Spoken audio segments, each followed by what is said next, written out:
Hello student, आप सभी का study with Satyabhama Singh YouTube channel में स्वागत है। तो आप सभी को अपने एग्ज़ाम के लिए जिनका 28 तारीख को है, 29 तारीख को है, सभी को ऑल द बेस्ट। अच्छे से अपना एग्ज़ाम दे के आना और अपना बेस्ट दे के आना, क्योंकि कोशिश करने वालों की कभी हार नहीं होती है। ठीक है, ध्यान रखना है, कोशिश करते रहिए, एक ना एक दिन आपको सफलता ज़रूर मिलेगी। ठीक है, तो हमें अपना प्रयास इस तरह से करना है कि हमको सफलता मिल सके। और हम वो प्रश्न कर रहे हैं जो हमारे एग्ज़ाम में पूछे जा रहे हैं, अभी जो आपके शिफ्ट में हुए हैं कि वो लोग बाग बता रहे हैं किस तरह के क्वेश्चन पूछ रहे हैं। और हम जो मिक्स्ड क्वेश्चन आपके लगभग करने वाले हैं, तो आपके एग्ज़ाम के लिए इनमें से कोई ना कोई क्वेश्चन आपको ज़रूर देखने को मिल सकता है। तो आप लोग एंड तक वीडियो को देखना है। और जो चैनल पर नए हैं प्लीज़ सब्सक्राइब कर लीजिए, लाइक कर दीजिए, शेयर कर दीजिए। इससे सब्सक्राइब करने का एक फ़ायदा है, जब भी वीडियो आएगी उसका नोटिफिकेशन आपको मिल जाएगा। ठीक है, इससे आपका कोई टॉपिक मिस नहीं होगा। तो स्टार्ट करते हैं। पहला क्वेश्चन, बालावस्था का प्रारंभ कब हुआ था? तो कब से माना जाता है जो बच्चे की बाल अवस्था है उसका प्रारंभ कब से माना जाता है? जन्म से, 1 वर्ष से, या 5 वर्ष से, या 3 वर्ष से? बताइए कब से माना जाता है। तो ऑप्शन नंबर ए, जन्म से माना जाता है। बच्चा जन्म से बाल अवस्था सीख जाता है।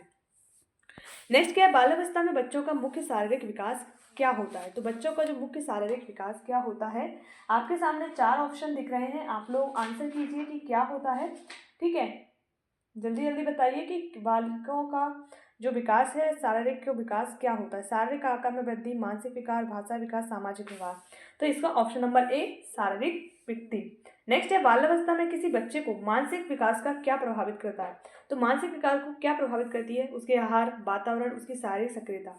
तो ये क्या उसको प्रभावित या उपयुक्त सभी? बताइए इसका आंसर क्या हो जाएगा? उपयुक्त सभी। ठीक है, आपका उपयुक्त सभी इसका आंसर है। नेक्स्ट क्वेश्चन क्या है, बाल्यावस्था में बच्चों के लिए शिक्षा का उद्देश्य क्या है? जो बाल्यावस्था है उसमें बच्चों के लिए शिक्षा का क्या उद्देश्य है? तो आप लोग बताइए बच्चों के लिए क्या उद्देश्य है शिक्षा का। आप जल्दी जल्दी आंसर कीजिए। ठीक है, जल्दी जल्दी आंसर कीजिए कि क्या उद्देश्य है बच्चों के लिए। ज्ञान का संचय करना। ठीक है, नेक्स्ट है, बाल्यावस्था में बच्चों में संज्ञानात्मक विकास का क्या मतलब है? और ये थ्योरी है, ये किसने दी है ये भी आपको बताना है। ठीक है, और ये बताना है कि किस जो बाल्यावस्था में संज्ञानात्मक विकास का मतलब क्या है। शारीरिक विकास, भावनाओं को समझना, सोचने समझने सीखने की क्षमता, या संवाद कौशल? बताइए तो ये आंसर क्या है? सी।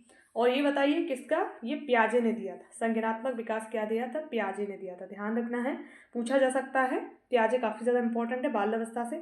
नेक्स्ट है, बाल्यावस्था के दौरान बच्चों में एक सामान्य सामाजिक विकास प्रक्रिया क्या है? तो सामान्य जो सामाजिक विकास की प्रक्रिया है वो क्या है, आप बताइए जल्दी से। अकेले खेलना, अन्य बच्चों के साथ खेलना, किताबों से सीखना, शारीरिक व्यायाम करना। तो जो सामाजिक विकास में अन्य बच्चों के साथ खेल के ही उसके अंदर सामाजिक विकास का गुण है वो विद्यमान हो पाएगा। नेक्स्ट है, बाल्यावस्था में बच्चों का मुख्य आहार क्या होना चाहिए?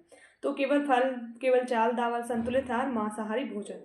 तो आपको पता है संतुलित आहार बहुत ज़रूरी है बच्चे के हेल्थ के लिए, बहुत ज़्यादा इंपॉर्टेंट है। नेक्स्ट है, बालक के शारीरिक विकास के लिए किसके आधार पर होता है? बच्चे का जो शारीरिक विकास है किसके आधार पर होता है? मानसिक स्थिति, आहार और पोषण, सामाजिक स्थिति, या भावनाओं का विकास? तो आप बताइए कौन सा हो सकता है? आहार और पोषण के आधार पर बच्चे का शारीरिक विकास होता है। नेक्स्ट है, बालकों के संज्ञानात्मकता किस का विकास के लिए कौन सा क्षेत्र महत्वपूर्ण होता है? कौन सा क्षेत्र महत्वपूर्ण होता है? शारीरिक क्रियाएं, सोचने और समझने की क्षमता, भावनाओं की अभिव्यक्ति, सामाजिक संपर्क। बताइए क्या होता है संज्ञानात्मक विकास के लिए? ऑप्शन बी, सोचने और समझने की क्षमता। ठीक है, तो इंपॉर्टेंट क्वेश्चन है और एग्जाम में आते हुए प्रश्न है। ठीक है, समझ पर आधारित ही प्रश्न है, कोई वन वर्ड समझ पर आधारित है। क्लियर कट बोल रहे हैं ना, 100 क्वेश्चन ऐसे आ रहे हैं देखो और आंसर मारो, तो इसी तरह के प्रश्न अपन कर रहे हैं। नेक्स्ट है, बालकों में विकास के सबसे प्रभावी समय कौन सा होता है? जो बच्चे होते हैं उनके विकास का सबसे प्रभावी समय क्या होता है? बताइए आप लोग। किशोरावस्था, प्रारंभिक बचपन, वयस्कावस्था, या प्रौढ़ावस्था? तो आंसर क्या है? प्रारंभिक बचपन। ये विकास का सबसे प्रभावशाली समय होता है। एक चीज जो ध्यान रख लीजिए, 4 मंथ में जो बच्चा होता है वो अपने भार का क्या डबल हो जाता है? क्या डबल, 2 गुना। ठीक है, और 1 साल में भार का 3 गुना हो जाता है, ध्यान रखना है। और 5 साल में उसकी ऊंचाई का 2 गुना हो जाता है। किसका? ऊंचाई का 2 गुना। ये 2-3 चीजें ध्यान रखना है क्योंकि इस तरह के प्रश्न बन रहे हैं। नेक्स्ट है, बालकों का भावनात्मक विकास किससे प्रभावित होता है? शारीरिक विकास से, माता पिता के व्यवहार से, सामाजिक व्यवहार से, शिक्षा से? तो सबसे ज़्यादा अप्रोप्रिएट जो आंसर होगा वो क्या होगा, माता पिता के व्यवहार से बच्चा सबसे ज़्यादा भावनात्मक रूप से सीखता है। ठीक है, बालक के मानसिक विकास के लिए पियाजे के सिद्धांत के अनुसार कौन सा चरण होता है जब इस बच्चा वस्तु स्थिरता को समझता है, कौन सा चरण होता है? तो जो पियाजे के 4 चरण दिए हैं उसमें आपने पढ़े होंगे। संवेदनात्मक प्रारंभिक चरण, पूर्व संवेदनात्मक या ठोस संचालन या औपचारिक संचालन। तो क्या हो सकता है आपके अकॉर्डिंग? तो बताइए, संवेदनात्मक का प्रारंभिक चरण। ठीक है, नेक्स्ट है बालकों के सामाजिक विकास के लिए कौन सा सबसे महत्वपूर्ण है, मतलब इनमें से कौन सा सामाजिक? अकेले खेलना, अन्य बच्चों के साथ खेलना, पढ़ाई में ध्यान न लगना या टीवी देखना? अन्य बच्चों के साथ खेलना सामाजिक विकास के लिए इंपॉर्टेंट है। ये क्वेश्चन क्या है, बालकों के शारीरिक विकास के दौरान कौन सा अंग सबसे पहले विकसित होता है? हाथ, पैर, सिर या फिर आंख? कौन सा अंग सबसे पहले विकसित होता है? तो ये सिर आपका सबसे पहले डेवलप होता है। ठीक है, ध्यान रखना है, क्या सिर सबसे पहले डेवलप होता है। और आप देख लीजिए बच्चों के बारे में कुछ इंपॉर्टेंट क्वेश्चन बालकों के बारे में ही देख लीजिए। जो शिशु होते हैं उनके बारे में देख लीजिए। शिशु का जब जन्म होता है तो 3.6 kg उसका लगभग वजन होता है, जिसे 7 पॉइंट में भी आप जान सकते हैं। ठीक है, 270 उसमें हड्डियां होती हैं, इंपॉर्टेंट है। 639 मांसपेशियां होती हैं।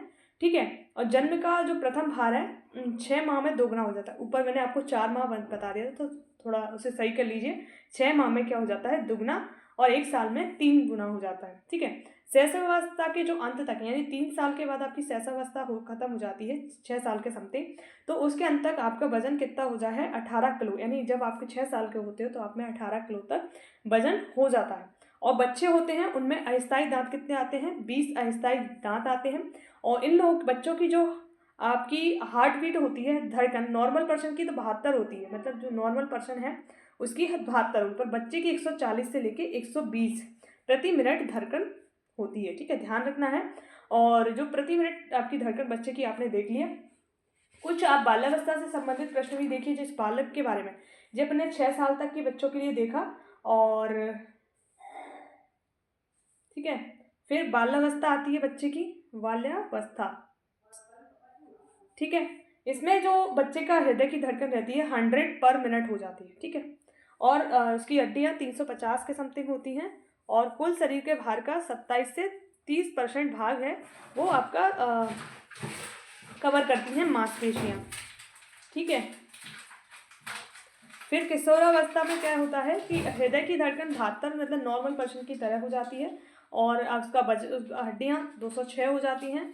और उसके ब्रेन का जो साइज होता है 1400 ग्राम लड़के का होता है, और 1350 ग्राम आपका लड़कियों के सिर का वजन होता है ब्रेन का। ठीक है, इस तरह के आपको ये क्वेश्चन इंपॉर्टेंट है। किस प्रकार के वातावरण में बच्चों का मानसिक और शारीरिक विकास सबसे अच्छा होता है? तो किस प्रकार के वातावरण में बच्चे का जो मानसिक विकास है, शारीरिक विकास है, सबसे अच्छा होता है?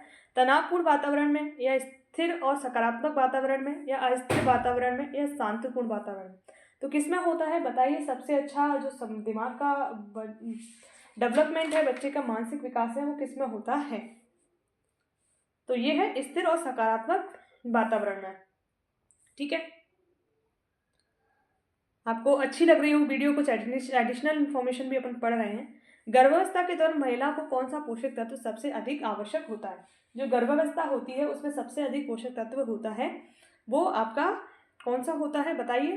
Vitamin A, calcium, iron, vitamin C. कौन सा पोषक तत्व सबसे अच्छा होता है? तो आयरन, क्योंकि महिला में अगर आयरन की डिफिशियंसी हो गई तो बच्चे का जो परिवहन है ब्लड में ऑक्सीजन का परिवहन बाधित हो जाएगा, और बच्चे को प्रॉपर मात्रा में न्यूट्रिशन नहीं मिलेगा, क्योंकि महिला कमजोर है तो बच्चे पे भी उसका इफेक्ट पड़ेगा।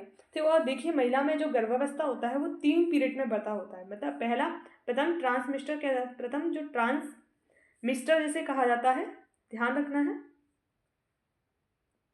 ठीक है, और सेकंड और फिर थर्ड, इनका थोड़ा टाइम देख लीजिए। एक से जो प्रथम होता है, आप तो थोड़ा कलर चेंज कर लेते हैं। पहला जो होता है 1 से आपका 13 सप्ताह का होता है। ठीक है, ध्यान रखना है। कब का पूछा जा सकता है, कब से कब तक होता है? तो प्रथम जो ट्रांसमिस्टर होता है, ट्राइमिस्टर होता है आपका, ट्राइमिस्टर है सॉरी, वो 1 से 13 सप्ताह का होता है। सेकेंड वाला 14 से 26 सप्ताह तक। ठीक है, यहाँ तक जो बच्चा है 26 सप्ताह तक पूरा डेवलप हो जाता है, 6 मंथ्स हो जाते हैं बच्चे को।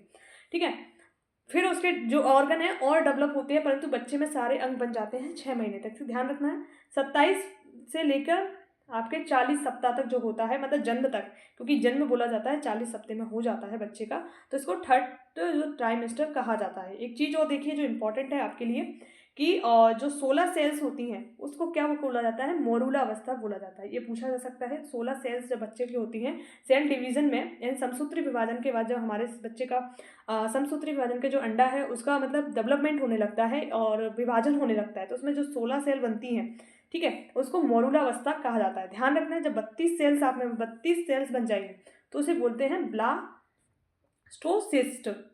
ठीक है, थोड़ा राइटिंग अच्छी नहीं आती है हैंड से लिखने पर, तो एडजस्ट कीजिए, पर बोल रही हूँ वो चीज़ पे ध्यान दीजिए, ठीक है। और आपका एक और देखिए, जब 2 सेल होती हैं, यानी हमने 16 देख लिया, 32 से 2 सेल होती हैं उसको बोलते हैं ब्लास्टोमियर। ठीक है, ये 2-3 चीज़ें आपको ध्यान रखनी है अपने एग्जाम के लिए, इंपॉर्टेंट है ये सभी चीज़ें, ठीक है। नेक्स्ट है, गर्भावस्था में महिलाओं को अक्सर किस बीमारी का खतरा बढ़ जाता है? मलेरिया, डायबिटीज और जो हाई ब्लड प्रेशर या श्वास संबंधी रोग। तो क्या दिख जाता है, महिलाओं में ब्लड प्रेशर की समस्या आम हो जाती है। ठीक है, ध्यान रखना है कौन सी ब्लड प्रेशर की समस्या है वो आम हो जाती है। ठीक है, इंपॉर्टेंट है सभी चीजें। चलो नेक्स्ट क्वेश्चन क्या है, गर्भावस्था के दौरान महिलाओं को निम्नलिखित में से कौन सी चीजें से बचना चाहिए? पर्याप्त पानी से, धूम्रपान से, हल्का व्यायाम से, ताजे फल की सब्जियों से। तो आप लोग ये जिस समझ पर आधारित है तो इसी प्रकार के प्रश्न है। आपको पता है धूम्रपान महिला सेवन करेंगे। अब जो समझ पर आधारित किस प्रकार से, देखो समझ पर आधारित आप वही प्रश्न कर पाओगे जो जिस टॉपिक के बारे में आपको अच्छे से आपका जो बेसिक है वो कंप्लीट होगा। ठीक है, बेसिक पढ़ना बहुत ज़रूरी है। बिना बेसिक के आप समझ पर आधारित वाले प्रश्न नहीं करोगे, क्योंकि आपको पता है महिलाओं को पानी की ज़रूरत है, ये आपका फैक्ट है एक तरह का। हल्का व्यायाम जरूरी है, ताजे फल की ज़रूरत है, पर धूम्रपान निषेध किया गया है। तो एक समझ पर आधारित इसी तरह के प्रश्न रहते हैं। ठीक है, नेक्स्ट है, गर्भावस्था के तीसरे तिमाही में महिलाओं को किस प्रकार की जटिलता का अधिक सामना करना पड़ सकता है? तो किस तरह की समस्या से होने स्टार्ट हो जाती है? रक्तस्राव, पीठ दर्द या शारीरिक कमजोरी या हाई ब्लड प्रेशर। तो क्या हो सकता है, महिलाओं को हाई ब्लड प्रेशर है उसकी समस्या देखने को मिल सकती है महिलाओं में। ठीक है, ध्यान रखना है। एक चीज और आप देख सकते हो कि जो 0 से 2 सप्ताह का जो प्रेगनेंसी रहता है, यानी महिला को 0 से स्टार्ट हुई और 2 सप्ताह तक, उसे क्या बोला जाता है? बीजावस्था बोला जाता है। पूछा जा सकता है, थोड़ा इंपॉर्टेंट है, इससे थोड़ा हटके है परंतु इंपॉर्टेंट है। ठीक है, और 2 सप्ताह से 2 माह तक, थोड़ा हटा देती हूँ, देखो 2 सप्ताह से सप्ताह हो गया और 2 मंथ हो गया, आप शॉर्ट में समझिए।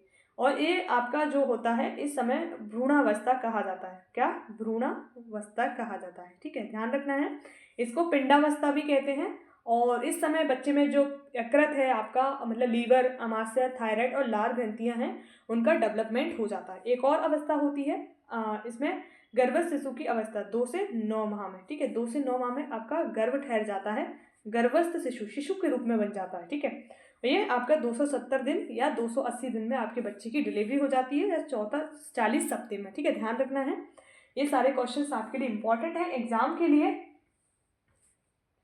नेक्स्ट है, गर्भावस्था के दौरान फॉलिक एसिड का सेवन क्यों महत्वपूर्ण है? ये आयरन के अवशोषण को बढ़ाता है, यह गर्भस्थ शिशु के मस्तिष्क, रीढ़, हड्डी के विकास में मदद करता है, यह शरीर में फल तरल पदार्थ को बनाए रखने में मदद करता है, या रक्त निर्माण में सहायक होता है। तो क्या करता है? यह करता है आपका गर्भस्थ शिशु के मस्तिष्क और रीढ़ की हड्डियों का विकास में मदद करता है। ठीक है, गर्भावस्था के दौरान महिलाओं को किस प्रकार का व्यायाम की सलाह दी जाती है? हल्का योग, पैदल, भारी वजन उठाना, तेज दौड़ना और तैराकी। ये भी आपके कॉमन सेंस पे है, आपको रखिए और फिर आंसर कीजिए। तो हल्का व्यायाम और पैदल चलना। ठीक है, तो सारे प्रश्न ऐसे ही हैं जो एग्जाम के पैटर्न के अनुसार गर्भावस्था के पहले 3 महीनों में महिलाओं को किस प्रकार के लक्षणों का सामना हो सकता है।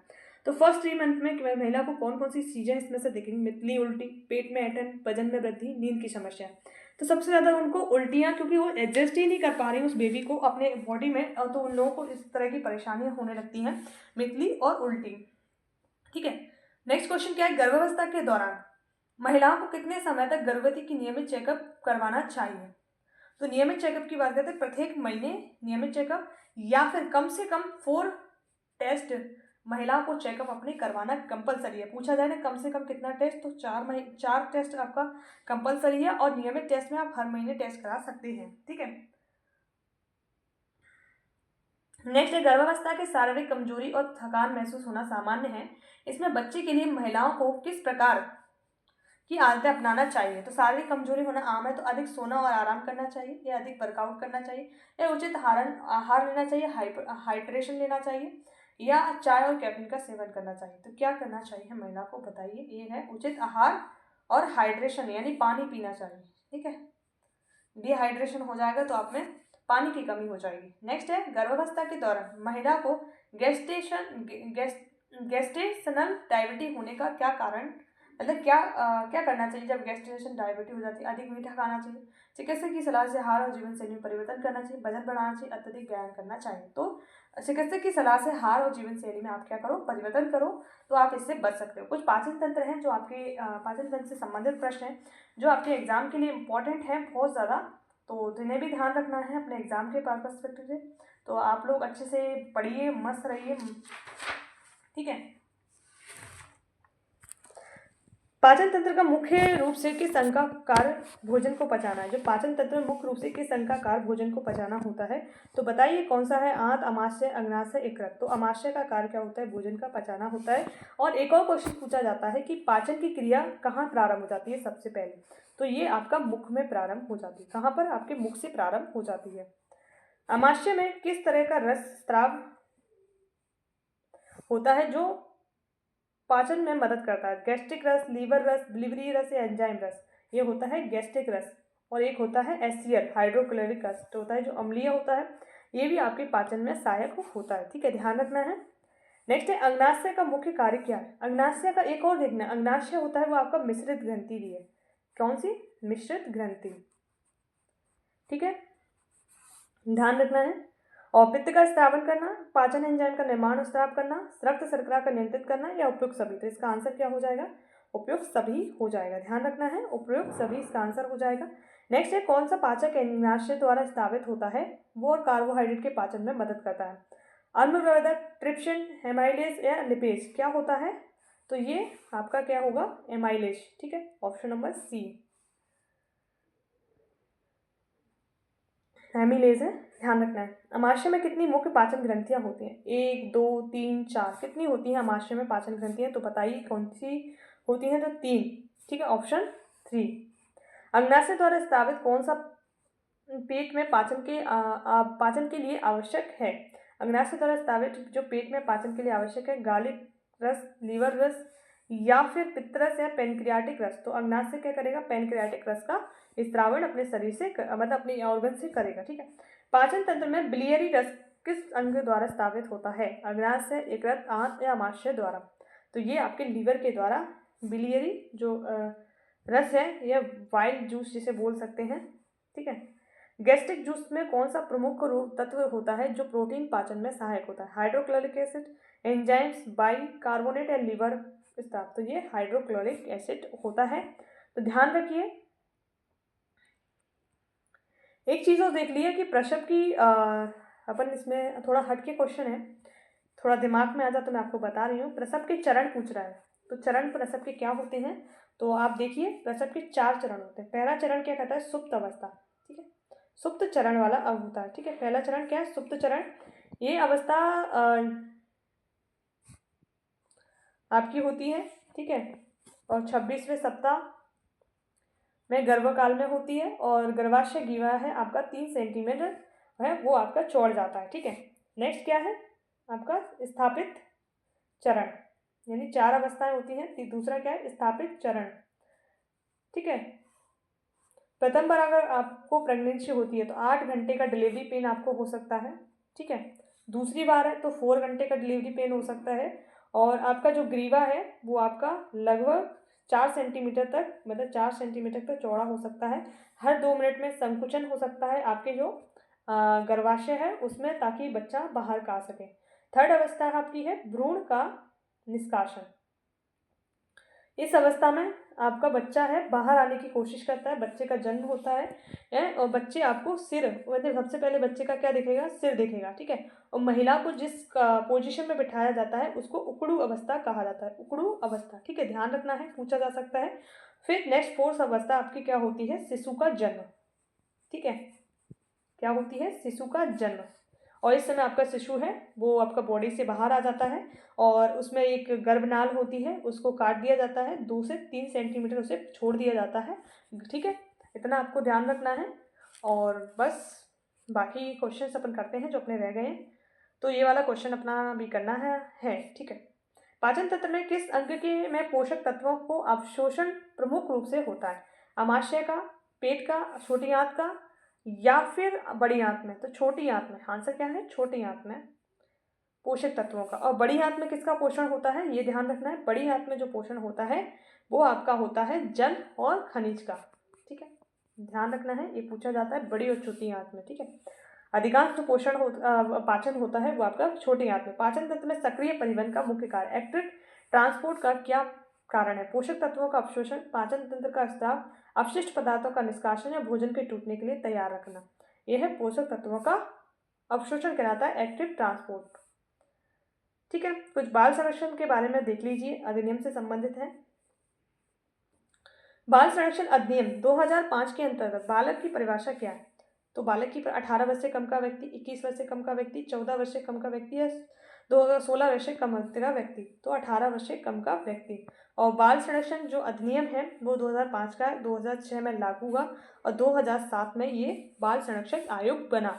मध्य प्रदेश और भारत में इसी टाइम पे बना था, ध्यान रखना है, बाल संरक्षक आयोग। नेक्स्ट है दहेज प्रतिषेध अधिनियम 1961 के तहत दहेज के लिए किसे दंडित किया जा सकता है? विवाह के समय दहेज देने वाले व्यक्ति को, विवाह के बाद दहेज मांगने वाले व्यक्ति को, दहेज लेने और देने वाले दोनों को, या दहेज के लिए किसी अन्य को दंडित नहीं किया जा सकता। तो क्या पूछा है इसमें?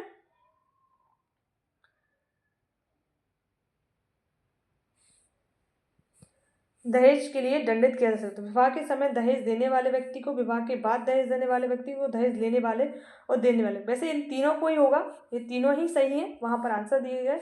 मतलब ए, बी और सी तीनों को दहेज के लिए दंडित किया जा सकता है, मांगने के लिए, देने के लिए। क्योंकि धारा 3 क्या कहती है? दहेज देने और लेने के लिए दंड की बात करती है, 5 साल की सजा है, 15,000 आपका जुर्माना है। धारा आपका 4 कहती है दहेज आपका लेने देने के लिए, तो ये हो गया। ठीक है, और अगर कोई दहेज मांगता है तो उसके लिए आपको कितनी 2 साल की सजा और 10,000 रुपये जुर्माना देना पड़ सकता है। अगर कोई इसी तरह का विज्ञापन करता है तो 2 साल की सजा आपको हो सकती है। तो इस प्रकार से ध्यान रखना है सभी। नेक्स्ट है घरेलू हिंसा अधिनियम 2005 के तहत पीड़िता का क्या मतलब है? कोई भी महिला जो शारीरिक हिंसा का शिकार है, कोई भी महिला जो मानसिक और भावनात्मक हिंसा का शिकार है, दोनों केवल शारीरिक हिंसा का शिकार है। नहीं, सी, चाहे आपको फिजिकल आप उसका शोषण कर रहे हो या मानसिक तौर पर शोषण कर रहे हो, वो दोनों ही घरेलू हिंसा के पीड़िता की उसमें आएंगे। नेक्स्ट है पॉक्सो एक्ट किस वर्ष लागू हुआ? तो बताइए 2012 में, और बाल दिवस के दिन ये लागू हुआ। ठीक है, बाल दिवस कब आता है चलो आप कमेंट कीजिएगा। पॉक्सो एक्ट के तहत बालकों के खिलाफ कौन सी गतिविधियां अपराध मानी जाती है? और उत्पीड़न, बाल श्रम, बाल विवाह। तो क्या है? बाल उत्पीड़न पॉक्सो के तहत अपराध माना जाता है। ठीक है, सभी माने जाते हैं।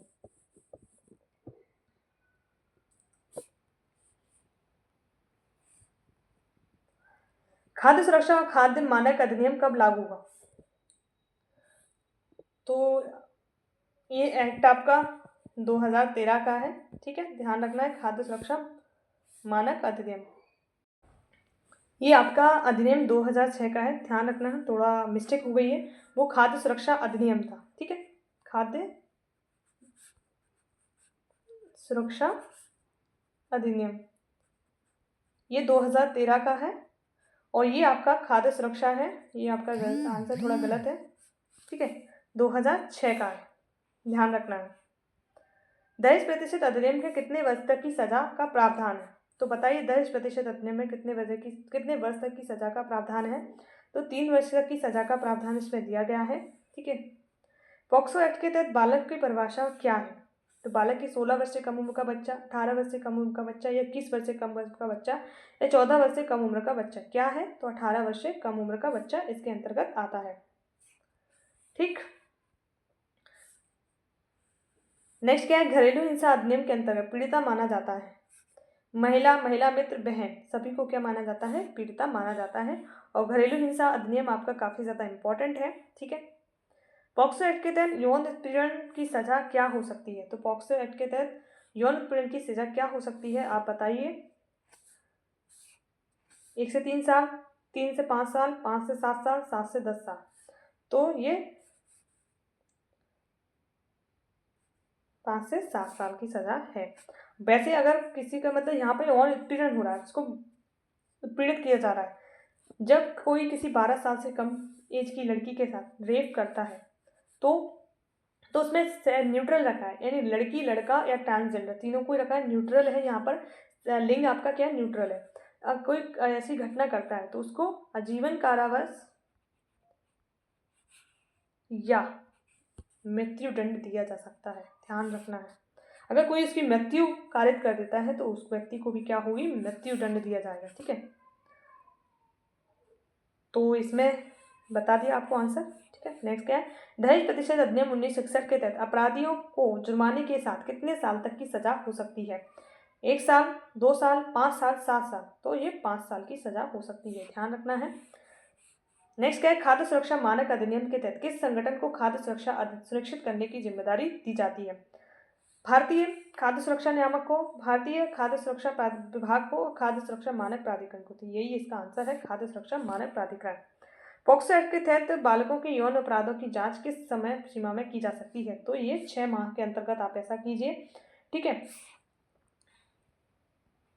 दहेज प्रतिशत अधिनियम के तहत कौन सी संस्था दहेज के मामले में जांच करती है? पुलिस, महिला आयोग, अदालत। तो ये सभी संस्था आपकी कौन करेगी जांच? जांच का विषय है ना, तो जांच का विषय कौन करेगा? पुलिस आपकी जांच करेगी। ठीक है, नेक्स्ट क्या है, बाल संरक्षण अधिनियम 2012 के अंतर्गत बच्चों के अधिकार का उल्लंघन किसके द्वारा किया जा सकता है? तो कौन करेगा? माता पिता, सरकार, विद्यालय। तो ये आपका उपयोग सभी इसके अंतर्गत आ जाएगा।